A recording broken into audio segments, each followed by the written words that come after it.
David, so excited for today's episode. So much to talk about. Obviously, like I were talking before recording, this podcast is a bit of an excuse for me to just learn about different sectors, and I think in particular, deep tech is one I haven't covered a lot. And you guys obviously just launched. We're going to talk a lot about Boreal, but maybe a first question to understand: what do you see as your personal interest in the world of deep tech? How did you get interested in it?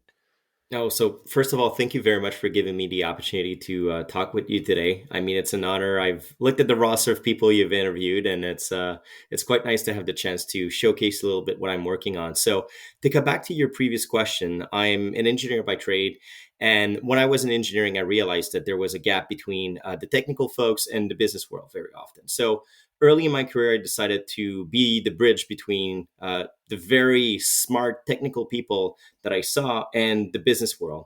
So one thing led to another. I discovered initially management consulting, was able to learn a bit more about business, and then transition at BDC, where I was able to learn the ropes of venture capital. And now I'm into a role where I can actually be this kind of bridge between, the technical folks and the business world. So super excited to have this opportunity with Boreal.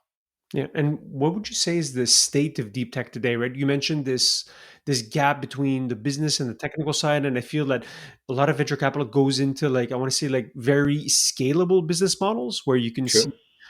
very high gross margins, and I feel deep tech is kind of not that, at least not that at the onset. So like, yeah, maybe give us a sense as what is the 2022 deep tech landscape.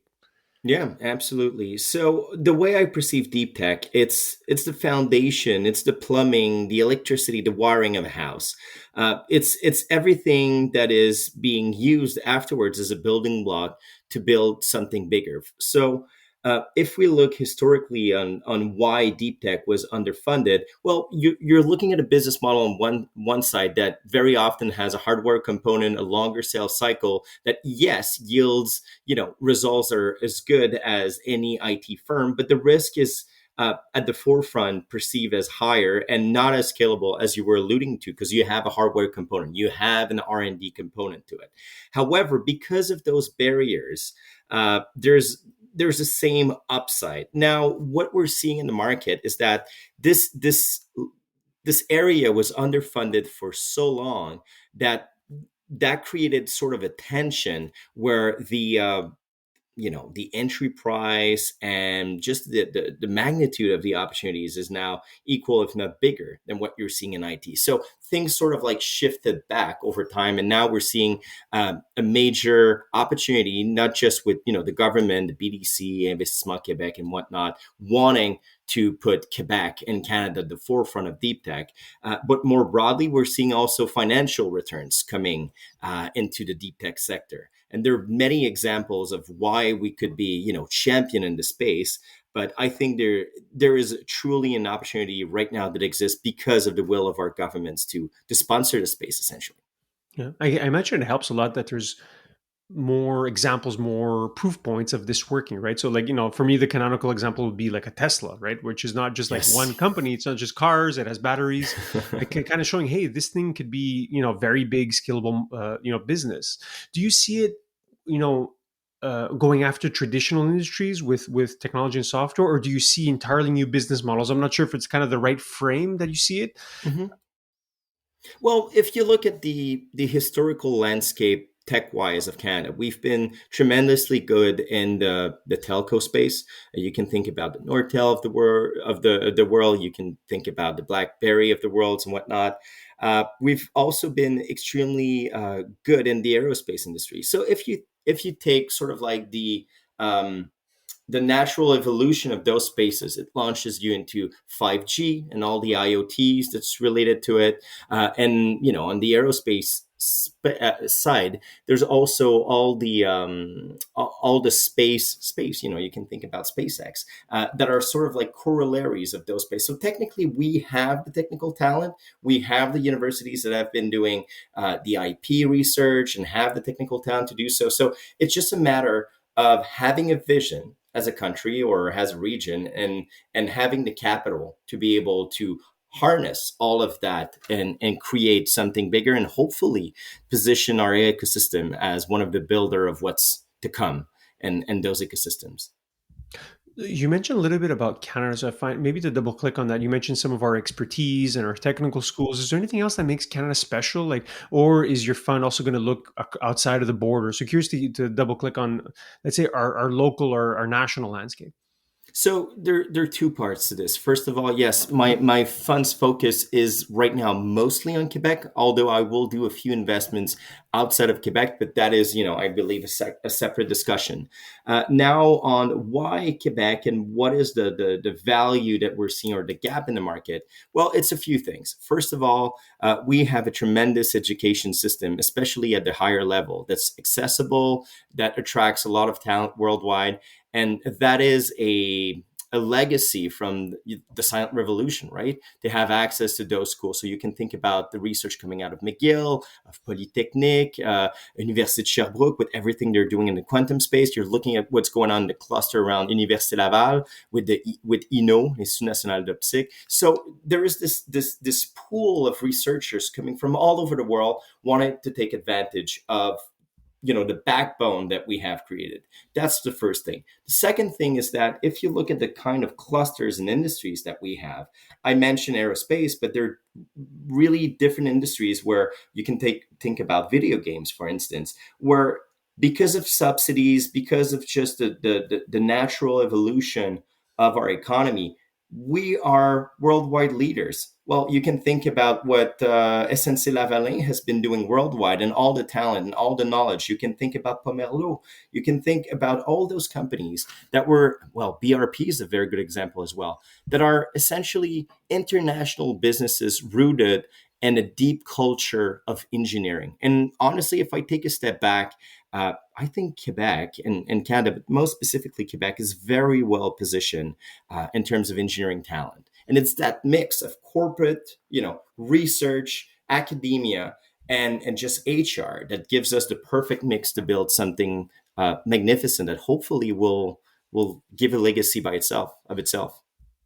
Yeah, yeah, it's fascinating to hear you, David, because I think at least for me, I always tend to forget some of these big companies that have been around forever, right? So you spoke about Bombardier, even like projects like Hydro-Québec. It's like Hmm. like we sell electricity to a lot of different places in the U.S. where like we don't have a national advantage. You just buy from us because we do it pretty well. So I find it's interesting to hear you speak about that engineering pedigree that we have. And I want to maybe talk a little bit about your past. So you spent a few years at BDC on the VC front. What what did you learn there that led you wanting to start your own fund? That's a great question. I could go in so many directions. The first thing I've learned, honestly, first and foremost, I've had tremendous mentor at BDC. People don't necessarily realize that, but BDC is the backbone of the venture landscape in Canada. So we're still a nation where VC is not as mature as it would be in the US. So we still need to have the backing of the government. And some people could argue on that. But let's say that for me, it was a tremendous school. I got to see how funds of funds were working. I got to work on direct investments, especially in the clean tech and industrial space. And first and foremost, I had tremendous mentor. They uh, they gave me an overview of the ecosystem without the glitz and glamour that you often see from the outside. You think being an investor is all sexy, it's all money and games. No, I mean it's a tough business where not that many people are actually able to have an impact and create returns for their investors. And I was able to have very, very good mentors that showed me this business side, but also this human side to all the decisions that are being taken. So for me, BDC was a tremendous platform for me to learn about all the aspects that create this very dynamic ecosystem. And then, yeah, maybe the personal reason then for you, like, hey, I'm gonna quit a pretty good job, like you said, like $100+ million fund, and then kind of go and like go down the long path of raising your own venture capital fund. So curious, like, what led you?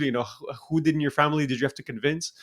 Oh my God. Actually, I didn't have to convince anyone. That's the beauty of it. I guess I've always been an entrepreneur at heart, but I was always too risk averse. I've always had entrepreneurs in very, very, very high esteem, but I could never really make that jump. And when that opportunity came, I had discussions with Richard, with some members of the board of Santec. I think back then I didn't realize the amount of risk that I was, putting myself, or the situation I was putting myself into, and maybe that's that naivety that led me to make the jump. And now, as things worked out, I'm looking back at it and I'm like, oh my god, the level of risk I was on. I left, as you said, pretty good paying job. But for me, when I took this decision, I was like, hey, this is great. I'm launching something. I can see the opportunity. I can see the vision of what it could become. I had a really good partner in Centec that had done already a lot of background work to help launch this fund. So honestly, I didn't see the risk. I only saw the opportunity. And I think it's the same thing that essentially drive entrepreneur to launch a business. They don't look at the risk. They just look at what could be.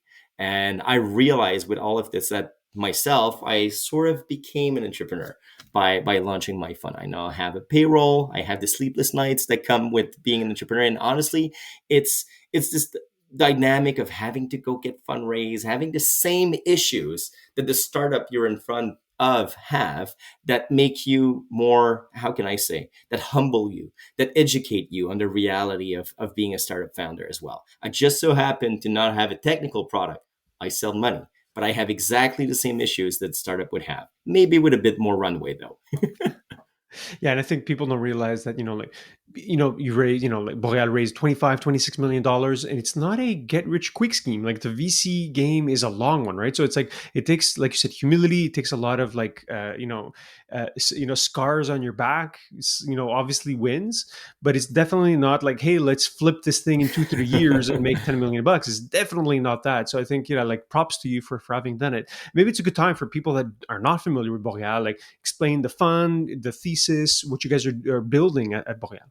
Yeah, absolutely. So the whole genesis of Boreal starts with Santec. Richard Chénier and his team did a lot of background work to educate the market on the place of Santec as one of Canada's prime deep tech incubator. And the vision of Richard back then was to create a fund, a separate, private fund linked to Santec to back some of its most successful companies. So when I took on that blank slate, that was the idea of a fund, it already had the DNA of Santec there. So the idea afterwards evolved to go beyond just Santec. So we're doing 2/3 of our deals with Santec. So we're trying to attract business into the incubator, give them, the power of the network from and access to real estate and whatnot. But the core of what we're doing is really elevating the applied science slash deep tech startup into the international landscape. So usually we're the first investor, institutional investor, in very often alongside with angel with a first check between 300,000 up to 1 million. Thanks to inflation, we had to modify our numbers a bit. And then we follow on in different tranches with up to 3 million in lifetime capital committed to a company. And our goal is really be the first institutional fund there, be extremely transparent, be, even blunt about it, but trying to educate the founders in our portfolio of the reality and the dynamic of venture of VCs, and help them graduate to a Series A where they're able to get the best kind of capital possible with the best kind of network possible to surround them. So my goal is really from first check up to what I call internationalize the business. Yeah, it's fascinating. And on that deep tech side, so maybe to unpack how you de-risk the investments, or is that even a possibility? Right? Because you're such an early stage, I imagine there's a technical validation that, hey, Mhm. we're not doing cold fusion or something. So how do you do diligence at that level when the startup is so raw? It's a very good question. So first and foremost, I would like to start with our definition of deep tech. You can look at deep tech as a science project. We're not necessarily doing those because very often it's too early to tell whether raising equity for a science project is the right pathway. Because one thing that founders have to understand is raising equity comes with a certain dynamic, with certain ties, and it's not necessarily the best kind of capital for you out there. So I'm not doing the science project. However, once I've looked at a company that has a scientific backing, that has the ability to get acquired at some point, how do I de-risk it is by reading some certain number of signals, what I call signals, however. It's traction that the entrepreneur may have, and that traction may take different forms depending on the type of business. It may be revenues with paying customers. It may be traction with certain KOLs in the medtech space, key opinion leaders that are essentially doctors that are working with corporates and being sort of like the eyes for corporates and the rest of the medical body on a given field. It may be, partnerships. It may be technical advancement that really move the needle. So I'm reading those signal on one hand. And for me, there's nothing like being able to talk to a paying customer that tells me, you know what, I had this problem and this company's not only solved it, but like I wouldn't be able to live without them. I'm always looking for that sort of like technical pull from the market.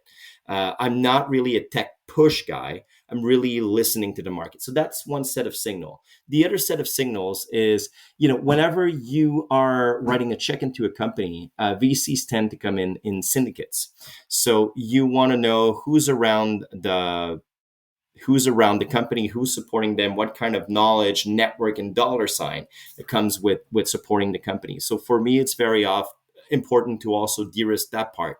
So being in the space, there are so many, not that many, I should say, investors. So it's easy for us to pick up the phone and try to de-risk the investment by talking to each other and trying to look at it from different angles. So people in my portfolio and in my network have more of a technical expertise. Others have, an expertise on the financial side, so on and so forth. And that way you're able to get a 360 view of the company.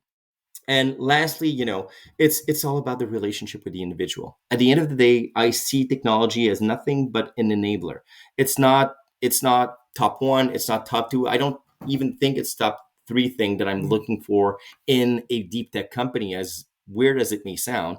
I'm investing in the humans before. I'm investing in the entrepreneur and the team, their ability to deliver, their ability to network, their ability to sell tough ideas to investors, to their customers, to their team. And it's that interpersonal ability that sometimes create that bridge between the tech and the business world. And that is where I would say, it's more art than science, but this is where the good technical companies don't necessarily make it to the next level. And this is where I think there's a huge opportunity to help the founders elevate their game, to work on that part specifically.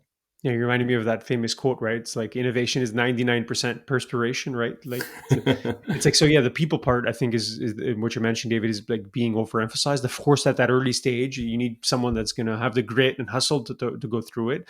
Are there any sectors? I think it might be easier to ask you the opposite question, like not sectors you do invest in, but sectors that maybe you don't actively invest in. Yeah, Things like I don't know, absolutely. like defense, for instance. Like I'm curious as to are there any, because deep tech is so broad. So be curious Mhm. if if you narrow the thesis down at all, or do you keep it wide open?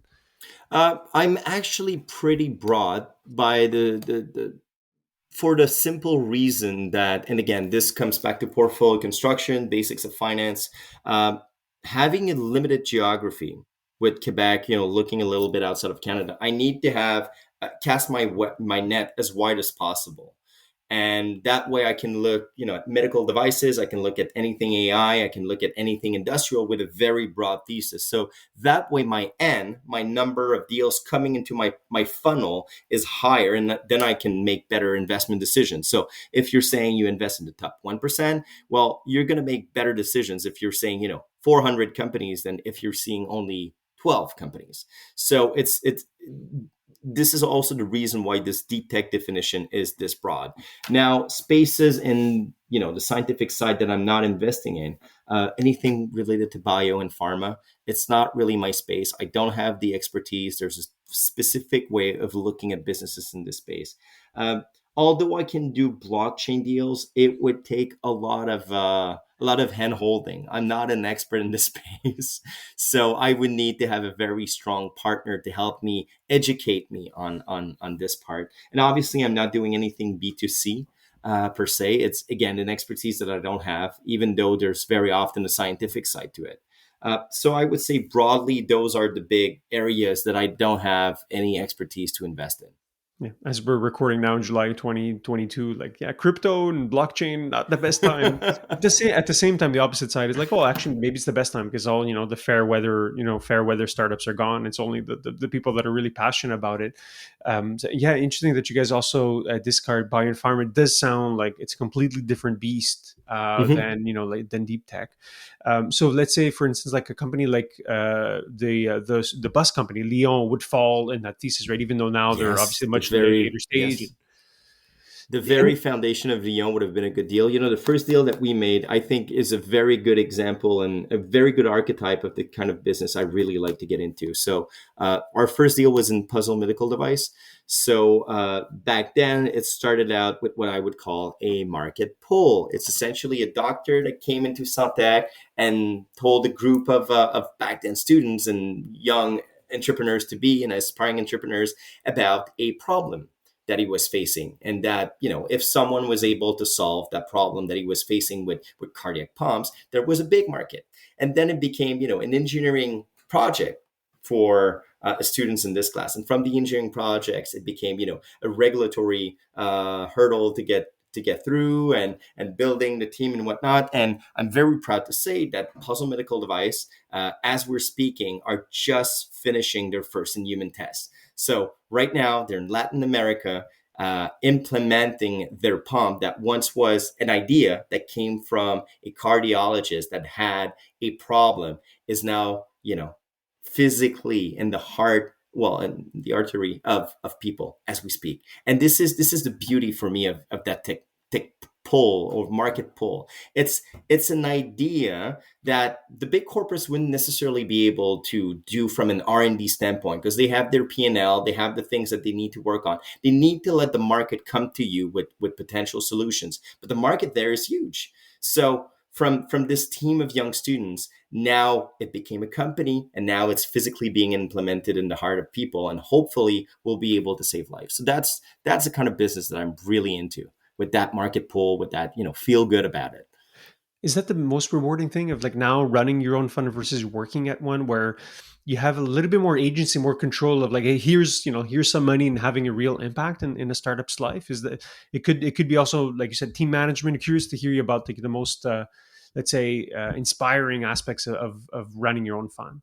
So there are two aspects to this. The first one is, yes, from the very cold standpoint, I'm a capital allocator. So essentially, it's, in my case, the government, high net worth individuals, family offices, funds of funds, and whatnot that are giving me a certain amount to invest. And as a capital allocator, this capital will leave a dent on innovation, on what will be supported and what will not be supported. So obviously, from a philosophical standpoint, it comes with certain checks and balance in my head of, has a society, where do we want to put our money towards? Do we want another, SaaS business that just makes business processes better, or do we want a shoulder prosthetics? So it's that balance that always comes to mind. And the second part of my job, I'm being given a platform to spend time with entrepreneurs, to help them lift the hood of, the beauty of the venture capital world, and try to educate them on our reality as well, so that they can make better business decisions. They can understand the risk. They can understand how VCs tick. And that is one thing that, we set as a sort of like a mission within Borealis, to be as transparent and as possible with founders, to give them back as much value as the time they're investing with and meeting with us. So hopefully, by always having this dynamic of being transparent, being blunt, being honest with founders, and giving them feedback, not from an operational standpoint, because I'm not the operator, but giving them the understanding of the reality of a VC, we can create a, how can I say, a more educated ecosystem. And then the best ideas can elevate themselves naturally from the mass. So for me, it's really those two things that I really like about my job. A capital allocator, and B, a coach, mentor, helper of the startups, to help them get to their end goal, which is getting their device or their technology in the hands of people. What's been most surprising, like positive or negative, like since like now that like a year plus into the journey? Oh my God, there's so many things. I realized the hardship of fundraising myself.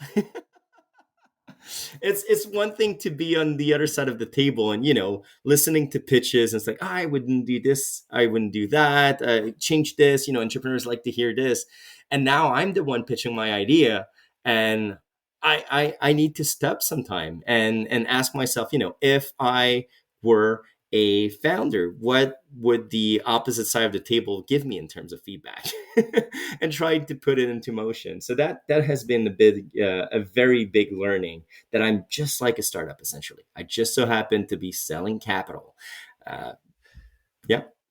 Yeah, it's interesting. Yeah, it's like the fundraising part is a huge challenge, right, for VCs, especially for a first time fund. But as we're talking, remember we were talking first time, you managed to do it in a pretty quick amount of time, right? Like I think it was like sub 6 months or around that period, which is below industry benchmarks. So it's like, what was the secret sauce? Like if other VCs are listening, like is it just really nailing the thesis, right? Because it seems you guys are super tight. You mentioned Santec, which is a great, like obviously, when I say proprietary deal flow to a certain Hmm. extent, your experience. So like it's a confluence of factors, I imagine, that helped you raise so quickly.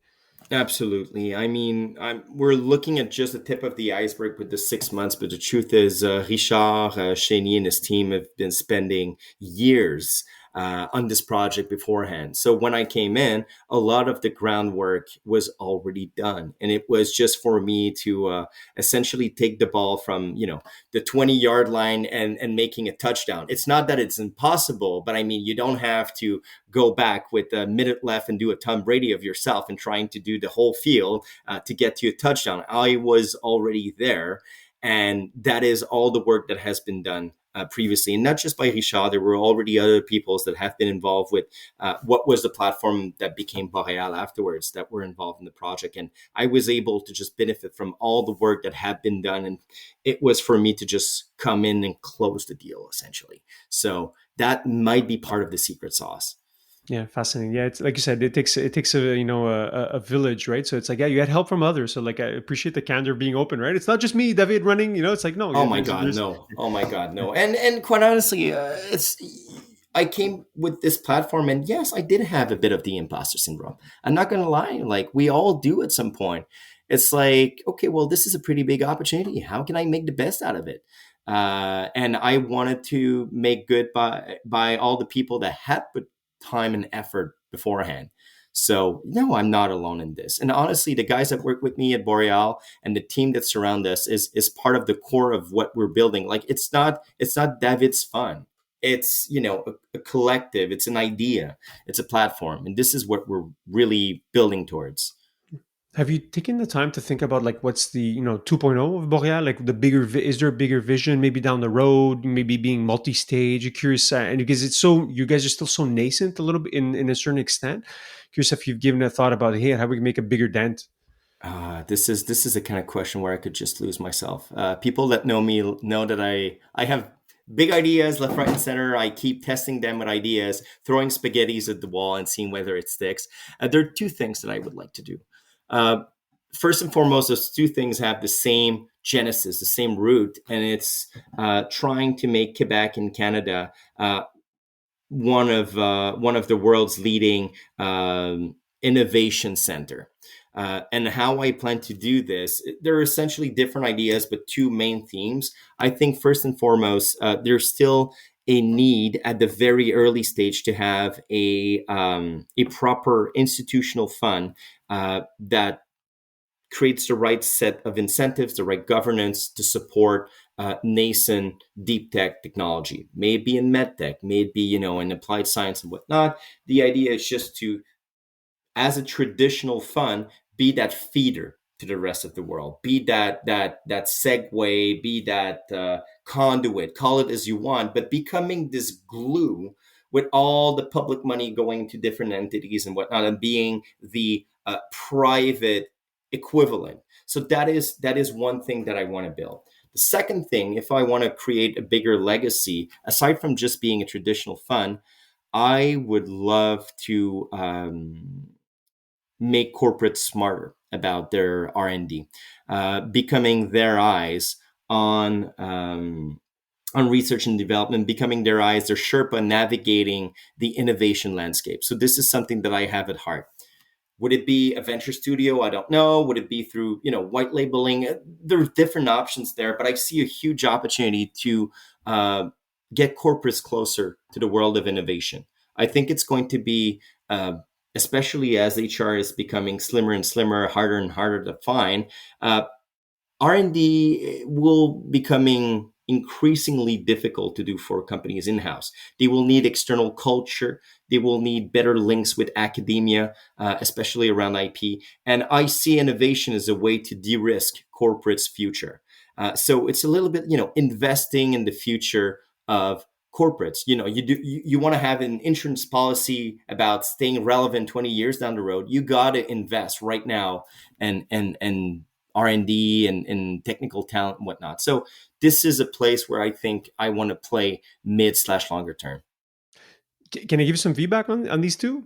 Let's With, go. with yeah, I was gonna say, since you're like throwing Absolutely. spaghetti in the wall, I would say if I were you, and then this is the the sample size of one here. This is just Nectar's thinking. I'd put all my marbles on number one.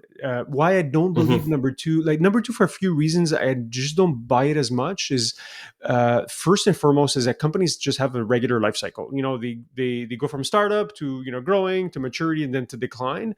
So a lot of the corporates, when they're in, let's say, mature decline phase, you could put lipstick on a pig, but it's still a pig, right? In the sense of I agree. it's a different type of financial structure, right? They're going to be more focused on dividends. It's a different type Hmm. of person that's going to be attracted to work there. Not saying that they can't innovate, but it won't be the kind of like spectacular, innovation that we see at the early stage. That companies, and not to say there's not a role to be played, but in terms of like life mission, I think number one is way more exciting, and you have a lot more potential to impact if you focus just on one versus on two. Saying two is not that it can be done. It's just like it's less of a direct path, and I find it might detract you from doing number one. It's a very valid point, and I completely agree with you. It's always been a challenge to create that segue or that common language with corporates, knowing where you fit under the corporate structure, making sure you're still a priority for the cycle of executives that change. What I'm seeing in terms of value to unlock within corporates is just those low hanging fruit of business ideas, of processes that could be optimized. I'm not talking about greenfield, things that $1 billion ideas, but I'm talking about sometimes, lower level of innovation, ideas that are just right there that if you were able to offer a solution, they'd be able to buy it right now because they have a dire need for something. They know it, but they don't necessarily have the culture or the resources internally to jump onto that. So that's more the kind of innovation that I'm seeing. It's like making the businesses and the processes internally smarter. It's unlocking the potential of certain hurdles that exist and actually coming back to this idea of market pull. It's creating companies from problems that already exist and that there would be a paying customer tomorrow morning if you would be able to give them a solution for the pain points. And it's creating companies from those pain points. Yeah, I think on that path, I agree much more, right? Where you already see what, other companies' pain points are. Like it's easier to Hmm. sell, painkillers than vitamins, right? So when you know there, hey, there's a pain happening in this company, it could be solved by a startup. I think also a strong selling point for a founder or an entrepreneur that wants to work with you guys, because you have this basket of companies that, hey, we know what their pain points are, we know what we could sell them, Exactly. so there it could be interesting, in terms of a revenue stream. Yeah, it's fascinating. In terms of particular, let's say, pain points or areas of research, anything that you're reading or excited about, in terms of like any specific sectors. I imagine that you see so many different ideas on a day-to-day basis, so it's maybe tougher to do a thesis on like AI, intersection X. But yeah, curious maybe if there's any ideas or yeah, sectors that you're excited about these days. It's a very very good question. Right now, where my mind is, I'm trying to focus as the uh, financial landscape is shifting a little bit. What will be the companies that will survive this current crisis? And we're talking about a crisis, but the truth is, funds still have dry powders, right? There's still some liquidity. It's just that the cost of capital is getting higher, and we have to take a step back and think, okay, which company really has what it takes to survive this, as capital will get harder to get. So to answer your question more bluntly, I'm not an investor that has like a very specific narrow field that I'm like, oh, I'm really bullish on this or that. Uh, I don't have the luxury to have that because I'm more of a generalist in the deep tech space. It's always about this dynamic of market pull. It's I'm taking for example right now I'm looking at a company out of Suntech, Connecticut, that is doing RF testing. The guy was an engineer of MDA at MDA doing satellite RF testing, and you realize that there's no one in the market giving me the tools to be able to do that. Let's build it. And then first customer was actually MDA. Same thing happened with the first deal I was involved in, a BDC upchain. The guy was, if I'm not mistaken, was a head or a VP of the PLM, product lifecycle management at Siemens. And then I realized, well, there's a big gap right now in the market, and I cannot do it within Siemens. He went on, created Opchain, then sold it to Autodesk. So it's this idea. It's always those things that I'm looking for of market pull whenever investing. I don't like the idea of just a founder or an entrepreneur coming up. It's like, oh, I have this tremendous technical idea about something in the space. I need money to test it out whether it works or not. It goes back to the idea of signal. This is what I'm always looking for in a business, and I can't wait to geek out and learning about a new industry whenever someone comes in with this market pull, and then I start reading on it. Yeah, yeah. I think it's also a benefit to having that, like flow of entrepreneurs with their ideas coming in at Santec, and like you guys stress testing the idea with them. So yeah, it's fascinating versus like let's say like a hedge fund approach of like, hey, like the cost of batteries will decline. I'm thinking of Arc Innovation Exactly. here. The kind of research that they do. You guys have a little bit of a like bottoms up approach versus top down. Exactly. Exactly. And anytime I'm hearing that market pull, I'm hearing the right signals about contracts starting to come in or discussions heating up with potential customers. Then I need to start educating myself, and doing that SWOT analysis or coming back to Hamilton 7 powers, trying to analyze it with some kind of framework and then trying to understand whether their technology makes sense. Is it just a band-aid for now? And why is there paying customer? But as to your point, I'm going with that sort of like bottom up approach, and then geeking out on whatever industry someone wants to throw me in. Yeah, David, this has been a fascinating conversation. I could bug you for hours. Maybe a personal question before we wrap Yeah, up. Like, sure. you have a young family, you have a young fund. Do you still have time to like, for personal projects, for like music, for instance? Like, I know we were talking about music last time. Yeah, yeah. You and I are big music fans, eh? Unfortunately, I'm trying to create a lifestyle where I want to take this platform Boreal as far as possible. I want to make sure that I can look back at my life and be happy with the relationship I built with my wife, with my family. So for me, it's those components that will be at the core of whatever I'm doing. So unfortunately, and this is a discussion that we can have for hours, but as you want to build bigger things and whatnot, you have to take a step back and ask yourself what really does count for you. And for me, as much as I want to have an impact as a capital allocator with Boreal and whatever I'm doing with my career, my family will always come first.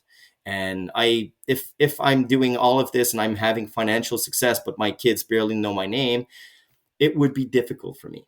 So yeah, unfortunately, I don't have much time for me personally, and it's still, and I'm being transparent about it. It's still something that I'm getting to learn and accommodate as my career is advancing. How to juggle all of this, but the beauty of it is you're learning essentially, and things that seem like mountains a few months ago are now part of your routine, and you're able to take on more. So it's always those transitions of like steep curves as you're learning, and then transitioning to something where you have a bit more leeway, and then you want to throw yourself into another project where you need to learn a lot. So it's just balancing the two between sprints and actually slowing down, looking around, and enjoying life. Yeah, I think my hope of going on tour with you is gonna have to take a back seat. Yep. I'd love to at some point. We Yeah. should jam. That's for sure. Yeah. I'd So love to. appreciate the candor, and I like how it also changes by life stage, right? Or you have a young family now, you're focused on your family versus other times. But like you said, it's kind of priority, right? You're once the business is done, you still have your family, and I think it's a good way to look at it, from a Maslow's hierarchy Uh, perspective. yes. I keep saying that I have three children right now. I have my son, my daughter, and Boreal. So, because I mean, whenever you're the CEO of a company, it's like being a head of a family. Essentially, you have other families that depend on you, and I'm starting to realize that, and all the stress that entrepreneurs can be under. But I guess it's stress that makes diamonds. But well, Yeah, I it's love. another discussion whether diamonds are worth something. But that's another discussion for another podcast, probably. Yeah, I love that analogy. I use it all the time about pressure making diamonds. David, it's been a pleasure, man. Like, really appreciate that you took the time. Final question is: if people Yeah, want to learn more about Boreal, reach out, connect with you, what's the best way? yeah, absolutely. LinkedIn's always good. LinkedIn's always good. I'm not the best at answering my email. Usually take 24 to 48 hours. I'm trying to mix it. The day I'm meeting with founders at night, I'm answering emails after the kids are in bed. But LinkedIn, David Charbonneau is always the best place to reach me out. And thank you so much for giving me the opportunity to speak with you today. I hope people will enjoy this like 40 minutes of me rambling. But honestly, it was a great conversation. Yeah. Well, the pleasure's all mine, David, and continue the great work, man. I'm looking forward to a round two where we talk about more about music, but also about all the companies you guys invested in. You bet, you bet. We'll have a few success stories hopefully by the next podcast, and I'll be able to showcase the founders that we have backed, and they will tell a story by themselves of hopefully how we were there, but most importantly, how they were able to build great things. Amazing, amazing. Merci beaucoup, David. Merci beaucoup. Hein. À la prochaine.